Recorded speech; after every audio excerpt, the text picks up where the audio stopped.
reka mbitere nk'uko babitwigishije njye mpumeka akuka keza nta wundi gasangiye nawe.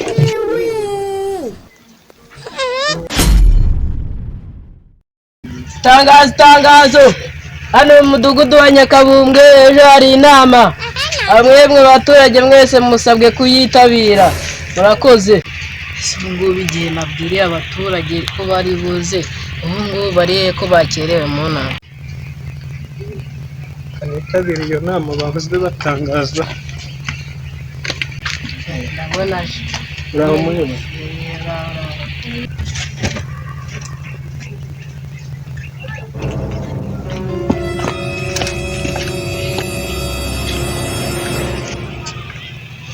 Yemwe abaturage batuye mu mudugudu, yemwe abaturage b'umudugudu batuye mu mudugudu wa Nyakabumbwe, intego nyamukuru tugiye kuganiraho ni akamaro k'ibidukikije. Yego muyobozi.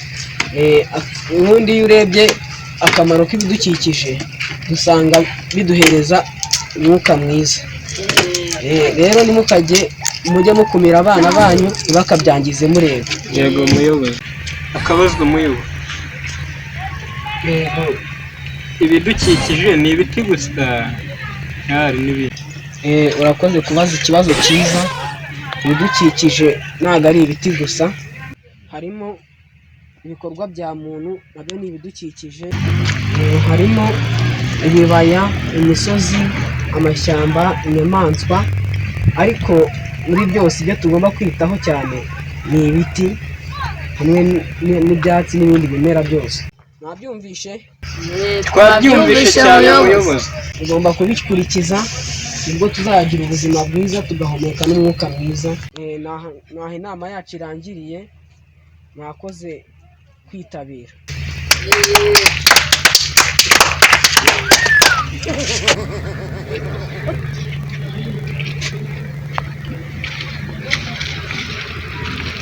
Aha batwigishe ku kamaro k'ibiti, mugiye kubitera guhera ku muryango no mu cyumba kugira ngo nzibaye mpumeka akuka keza nta wundi tugasangiye.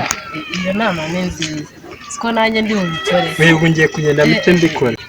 Reka ngende mbikore, ndabitera none. Nanjye ndabikora. Reka mbitere nk'uko babitwigishije njye mpumeka akuka keza nta wundi gasangiye nawe. Reka nabyuhire bibashe kugira ubuzima buzira umuze. Ubundi akayaga ndi nako. Reka nze ndebe nimba ibyo nigishije mu nama nimba barimo barabyubahiriza.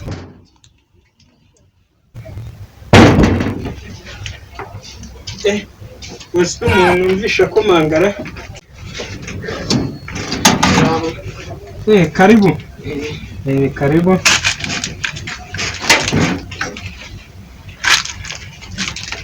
Karibu ndera agatebe sikaho. Tuti arinje kureba niba byaye nibyo nakubwiraga mu nama mwarabikurikije.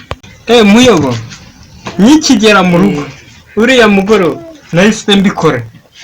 Ubona ngana gutya ni ukubera akayaga watwigishije nta n'ubundi nkasangira nawe. Uraho jya kunyereka aho wabiteye. Tugende muyobo. Tugende. Ko mbona sirimo kujyana mu nzu. Muyobo, ibiti nabiteye mu nzu kugira ngo njye mpumeka umwuka mwiza. Ngibira aho nabiteye mu nzu kugira ngo njye mpumeka umwuka mwiza, kugira ngo hato nazabura umwuka. Kandi waratwigishije akamaro k'ibiti, si wowe wabitwigishije? Fata akayaga keza ka buri gihe, si we? Rero nshuti, nubwo nabwira ngo akamaro k'ibidukikije bitanga umwuka mwiza, ntabwo wabitera mu nzu, ahubwo aho ngaho waba witaye ku nyungu zawe, kandi ubundi uwo mwuka ugomba kuba inyungu rusange, twese tukawusangira. Ubwo ushatse kuvuga ko umwuka w'ibiti byanjye nawusangira n'abandi? Kuko urebye mu nzu ntabwo ari aho guterwa ibiti, ahubwo ugomba kubitera hanze. Rero ubikure hariya, ahubwo ubitere umurima wawe ubizengurutse ubikikize muri. Nabyumvishe. Sawa rero, reka njye kureba n'abandi wasanga nawe barabikoze nkawe.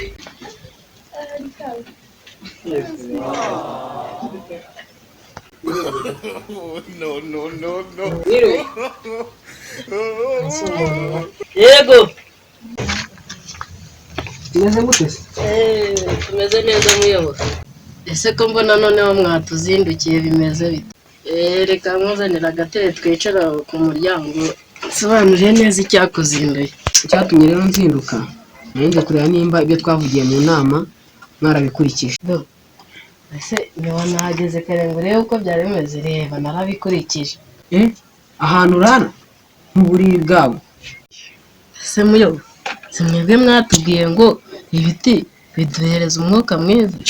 Nubwo twabwiye ngo ibiti bitanga umwuka mwiza, ntabwo twabwiye ngo mubitere mu nzu.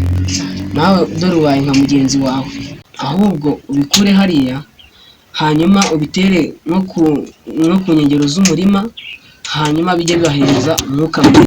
Reka muyobo, aho kugira ngo mbikure hano, ahubwo ntabwo wazongera kungarukira mu rugo. Iminsi maze ndara hariya ho nateye ibiti, meze neza nta kibazo.